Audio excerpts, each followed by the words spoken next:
Here at the Duncan House in Castlecrag with Annette and Michael, there are so many beautiful design features in this home, but design for them is clearly not just an issue of solving problems. It's a way of bringing the whole house to life. There are some great little details around the home that I want to show you that exemplify exactly that.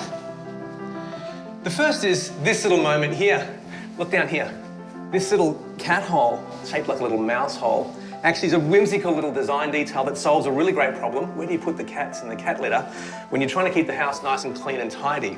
So by using this undercroft space, they've just created a nice little spot for the cats to go. It's not part of the history of the home in any stretch of the imagination, but it does put a smile on your face every time you walk down this hall. It turns a very practical space into something a little fun. The next detail is something that's a little more historically significant. When you're dealing with something like a Griffin house, you really don't want to touch things like the knit-lock bricks that are so important to the whole history and heritage of the home. So what do you do when you get into a bathroom space where you want to tile and reset a bathroom for contemporary living, but you can't fix to this wall?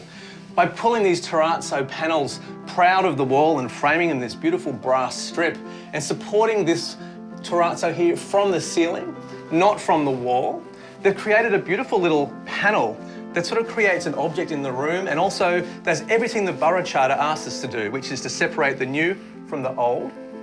And you don't damage the historic fabric, which means it's there basically, hopefully, forever.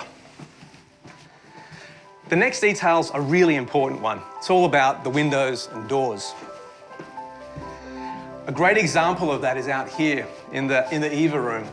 These windows here, by most people would just sort of blow this open and put a huge piece of glass here and sort of capture as much view and light as you can. Both good ambitions, but look at the way in which this has been done. It's so clever and so thoughtful. These very beautiful windows have included these side lights, and they've used these kinds of window mullion patterning to create a very different scale in the glazing. What this does is it actually sets you up. This is about the proportion of a human body.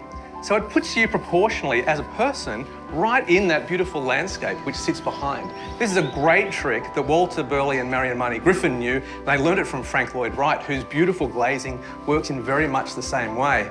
And in this house, you've got this vertical element in the glazing, which is a counterpoint to the horizontality of all the prairie school and the planning of the house. So when you're sitting here, you really do feel like you as a person are a part of that landscape.